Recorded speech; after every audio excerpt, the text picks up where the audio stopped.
About time for another Coach Life. A lot has happened since Thursday. I believe that was my last Coach Life. Friday we was off. It was Eid.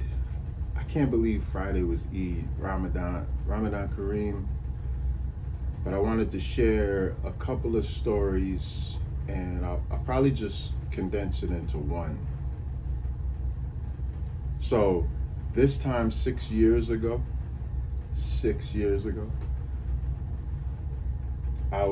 I gave a talk at EBC, Escuela de Business. It's a college in Mexico City.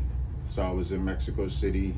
I think I was a month or two into my stay there, and I lucked up on an opportunity to speak about creative agency at a business school, college in Mexico City. And my guy Tim linked it through Claudia. Thank you, Claudia. Thank you, Tim. And so I gave a talk on creative agency. Now, it was an auditorium. I can share the picture if it helps, but I was so nervous and so excited, and I walked there and just getting to see the city, and the temperature was hot, but it was 75, 80s. Had a jacket on, so I was a little more. It was amazing climate, is my point. But I reflected on that day because it popped up on one of my Facebook memory things, and I was thinking, wow,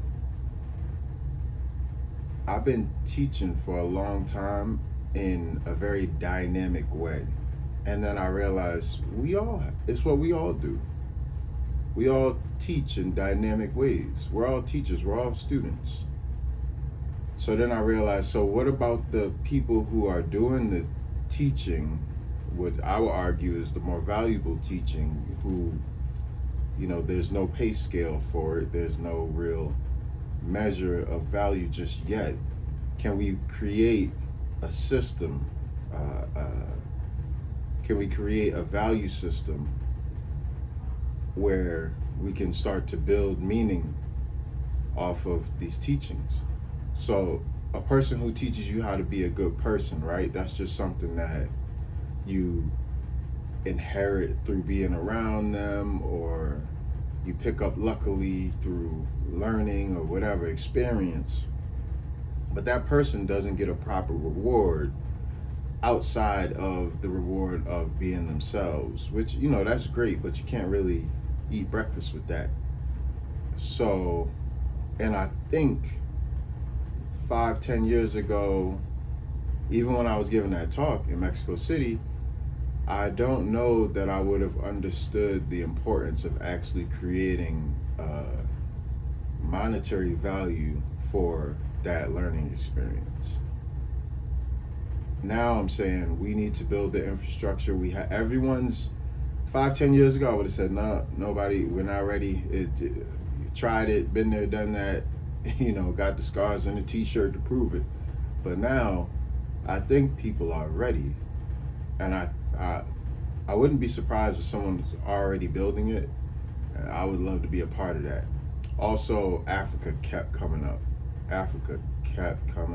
450,000 black folks have repatriated to Africa in the last 2 years. 450,000. There's 49 million of us in the US. So things are shifting, and I want to be a part of that. It reminded me of when I brought the kings and dignitaries for the Council on Acculturation. Look it up, acculturation. They taught me. They came to the vineyard, gave a great talk at the tabernacle, came to the art show. There's a 49 video on it, or maybe I didn't publish it, but go through those videos. So infrastructure for expression of value and capturing and retaining, so that, because I'm gonna tell you why it's important. Infrastructure for that in Africa.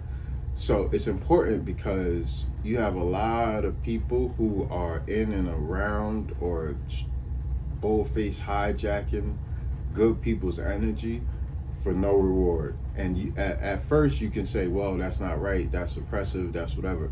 But after it happens multiple times over years, it's your responsibility to make the change. So I think we are in charge of making the change, and I think now is the time to do so.